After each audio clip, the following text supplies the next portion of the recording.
Hello and welcome students, Gyanjyoti coaching সেন্টারের পক্ষ থেকে তোমাদের সকলকে আরো একবার স্বাগত। ইতিমধ্যে কিন্তু সিলেবাস আলোচনা করে দিয়েছি এবং বলেছিলাম যে সিলেবাস কমপ্লিট হয়ে গেলে যে টপিকগুলো তোমাদের সিলেবাসে দেওয়া রয়েছে সেগুলো নিয়ে বিস্তারিত আলোচনা শুরু করব। তো সেই মতোই কিন্তু আজকে তোমাদের হচ্ছে সামাজিক পরিবর্তনের বৈশিষ্ট্য সমূহ পেপার 6 যেটা রয়েছে সেখান থেকে আমি আলোচনা করছি।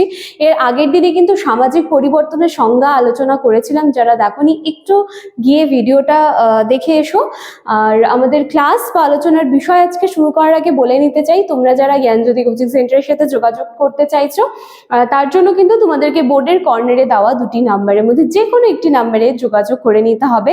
এই নাম্বার দুটি হলো জ্ঞানজ্যোতি কোচিং সেন্টারের অফিসিয়াল হেল্পলাইন নাম্বার এবং আগের বছরের মতো এবছরও তোমাদের কথা মাথায় রেখে কিন্তু ভীষণ স্বল্প মূল্যের বিনিময়ে যে পুরো কোর্সটা রয়েছে বা কোর্স ফি রয়েছে সেটা কিন্তু ধার্য করা রয়েছে। তোমরা একটুখানি কল করে পুরো ব্যাপারটা জেনে নিও।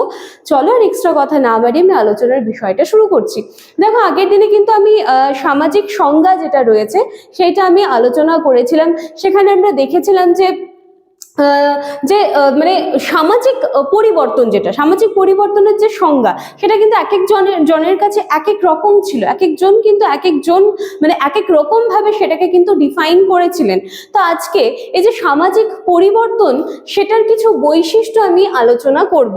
এই যে সামাজিক পরিবর্তন যেটা হচ্ছে সেখানে বলতে পারো যে বিভিন্ন রীতিনীতির পরিবর্তন হচ্ছে, বিভিন্ন মূল্যবোধের পরিবর্তন হচ্ছে, আচার আচরণের পরিবর্তন কিন্তু হচ্ছে। তো এই সব কিছুর উপরে নির্ভর করেই কিন্তু সামাজিক পরিবর্তনের কিছু বৈশিষ্ট্য রয়েছে যেইগুলো আমি আজকে আলোচনা করব। দেখো, সবার প্রথমে রয়েছে 1 নম্বরে অবশ্যই ঘটমান প্রক্রিয়া। তার মানে এই যে পরিবর্তনটা, সমাজে যে পরিবর্তনটা ঘটছে সেটা কিন্তু কি বলা হচ্ছে যে অবশ্যই ঘটমান, এটা কিন্তু ঘটবে। কখনো আমরা দেখি না যে কোনো সমাজ দীর্ঘকাল ধরে একই রকমের হয়ে চলে আসছে, সেটাই কিন্তু অল্প কিছু হলেও আমরা পরিবর্তন কিন্তু দেখতে পাই। ঠিক আছে, তো সেজন্য বলা হয়েছে প্রথম বৈশিষ্ট্য রাখা হয়েছে অবশ্যই ঘটমান প্রক্রিয়া। তারপরে বলা হচ্ছে সার্বজনীনতা। সার্বজনীনতা মানে কি, যে সমাজ যেমনই হোক পরিবর্তন কিন্তু সেখানে আসবে এবং সেই পরিবর্তনটা ধীর গতিতে হোক বা মনে করো যে খুব গতিশীল ভাবে হচ্ছে, সেইটা হচ্ছে সমাজের উপরে নির্ভর করে, কিন্তু পরিবর্তন যে বিষয়টা আছে সেইটা কিন্তু ঘটবেই। আচ্ছা, তারপরে কি বলা হচ্ছে অবিরত ও ক্রমবর্ধমান।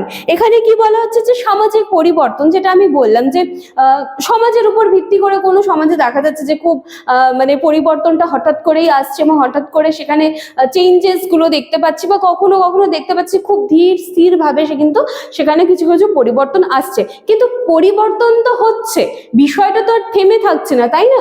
সেজন্য বলছে অবিরত এবং ক্রমবর্ধমান, ধারাবাহিক ভাবে কিন্তু সেটা কিন্তু হচ্ছে, পরিবর্তনটা কিন্তু হচ্ছে, সেটা ধীর গতিতে হোক বা হচ্ছে গতিশীলতার সাথে হোক, পরিবর্তন কিন্তু হচ্ছে। আচ্ছা, 4 নম্বর পয়েন্ট হচ্ছে কারণ নির্ভরতা। সামাজিক পরিবর্তন যে হচ্ছে সেটা এমনি এমনি তো আর পরিবর্তন হয়ে যাচ্ছে না, নিশ্চয়ই তার পেছনে কিছু কারণ রয়েছে। পরিবর্তনকে প্রভাবিত করার মতন প্রভাবক কিছু কারণ রয়েছে, তার জন্য সেই সমাজ পরিবর্তন হচ্ছে। তাহলে এই পয়েন্ট সেজন্য রাখা হচ্ছে কারণ নির্ভরতা।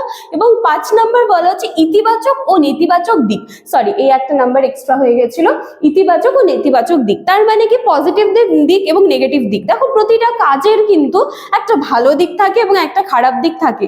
তো এই যে সমাজে যে পরিবর্তনগুলো হয় বা যে পরিবর্তনগুলো আমরা দেখে আসছি, তো সেটার হতে পারে কিছু পজিটিভ দিক থাকতে পারে, যেটা সমাজের এবং সমাজে বসবাসকারী মানুষের পক্ষে কল্যাণকর, বা আমরা অপরপক্ষে এটাও দেখেছি বা এটাও আমরা দেখতে পাই যে কিছু কিছু সামাজিক পরিবর্তনের কারণ কিন্তু সমাজ তথা সমাজে বসবাসকারী মানুষের পক্ষে কিন্তু ততটাও কল্যাণকর হয় না। তাহলে অবশ্যই সেটা তখন নেগেটিভ দিক হয়ে যাবে।